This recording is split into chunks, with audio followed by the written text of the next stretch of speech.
In 1947, Muslims, after years of living across the Indian subcontinent, finally decided to take a step to leave their home and pursue the dream of acquiring a new one.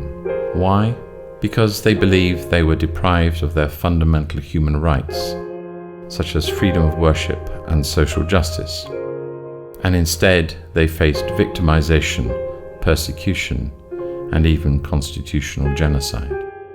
It is said that you never know someone else's misery until you undergo similar circumstances.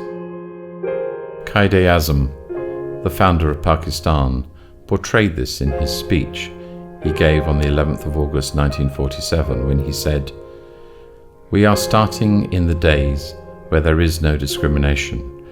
We are starting with this fundamental principle that we are all equal citizens of one state. You are free to go to your temples. You are free to go to your mosques or to any other place of worship in this state of Pakistan. You may belong to any religion or caste or creed. It has nothing to do with the business of the state." This was further emphasized by Amiruddin Kidwai in his design of the national flag of Pakistan. The white part, which covers 1/3 of the flag, represents religious minorities, recognizing them internationally as a fundamental part of Pakistan. However, a few people revoked the efforts of Pakistan's founding leaders. Unfortunately, Zulfiqar Ali Bhutto became the first one to distort Quaid-e-Azam's vision of Pakistan, shortly followed by Zia Ul Haq, whose systematic changes aimed at Islamizing the legal system, which were initiated in 1979. He made amendments to Section 295A of the Penal Code, which initially protected the religious rights of every individual, but these were eventually confined to only protect Muslims. Today, this is more commonly known as the Blasphemy Law, and between 1986 and 2010, about 1,274 people were prosecuted under it. The law remains a potent weapon that has been used by individuals for personal or religious motives, as well as by extremist groups to incite violence against religious minorities.